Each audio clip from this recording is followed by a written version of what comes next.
स्वागत है स्टूडेंट्स। यहाँ पे क्वेश्चन है कि the moment of inertia of a semi circular ring of mass m and radius r। देखो ये सेमी सर्कुलर रिंग है जिसका मास कितना m है और रेडियस कितना r है।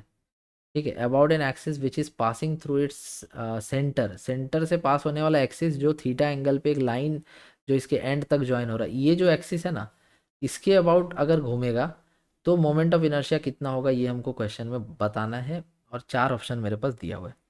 तो इसको समझने से पहले सबसे पहले ये समझो कि अगर मेरे पास एक कंप्लीट रिंग होता और इस कंप्लीट रिंग में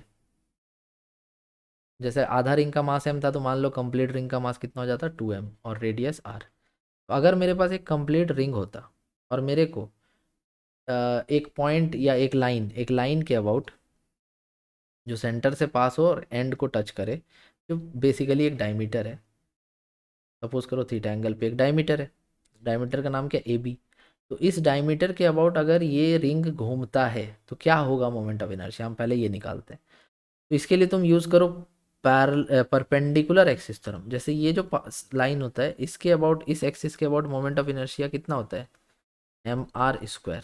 तो अगर मेरे को सपोज डायमीटर के अबाउट चाहिए तो ये एक्स एक्सिस हो जाएगा और ये वाई एक्सिस हो जाएगा और ये जो पास कर रहा था ये जेड एक्सिस हो जाएगा। तो अगर हम परपेंडिकुलर एक्सिस थ्योरम लगाएं तो आई जेड इक्वल टू क्या होगा, आई x plus I Y.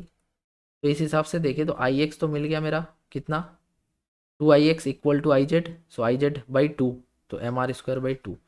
That means कि डायमीटर के अबाउट जो मोमेंट ऑफ इनर्शिया होता है पूरा रिंग के लिए वो होता है mr²/2। इसमें कौन सा डायमीटर ले रहे हो, कितना एंगल का डायमीटर ले रहे हो, इससे कोई मतलब नहीं। अगर यहाँ पर ये डायमीटर ऐसे रहता कुछ अलग एंगल के साथ तो भी इस सी डी के अबाउट जो होता ना मोमेंट ऑफ इनर्शिया, ये भी तुम्हारा mr²/2 ही होता। क्लियर है। लेकिन यहाँ मास कितना लिए थे 2m, सो 2m मास लिख करके mr² हम लिखना चाहते हैं।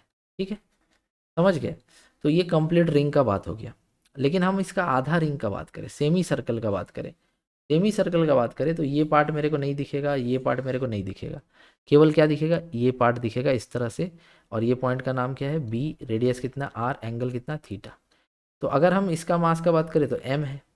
अब ये आधा हो चुका है, एक्सिस मेरा वही है लेकिन नीचे का पार्ट पूरी तरह से खत्म हो गया। मतलब कि जो मोमेंट ऑफ इनर्शिया पहले था ए बी का, इस सेंटर को ओ मान लो, तो जो मोमेंट ऑफ इनर्शिया मेरा पहले था ए बी का, अब वो मोमेंट ऑफ इनर्शिया मेरे को चाहिए लेकिन पूरा रिंग का नहीं बल्कि आधा रिंग का चाहिए।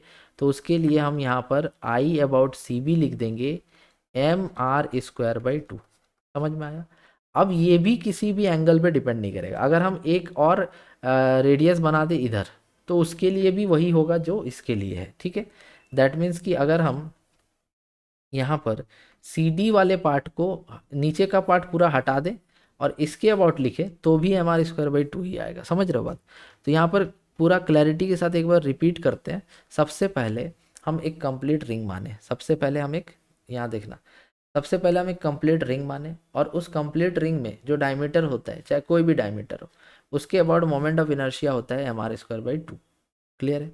ये फर्स्ट पार्ट हो गया। सेकेंड पार्ट कि हम एक कंप्लीट रिंग मान रहे हैं जिसका मास 2m है और रेडियस r है। तो किसी भी डायमीटर के अबाउट मोमेंट ऑफ इनर्शिया कितना होगा mr²/2। मास की जगह क्या लिखना पड़ेगा 2m, तो उससे आ जाएगा mr², चाहे वो डायमीटर ए बी हो चाहे वो डायमीटर सी डी हो, दोनों mr²। अगर हम इसी रिंग को हाफ कर दें तो उसका मास m हो जाएगा, रेडियस वही रहेगा।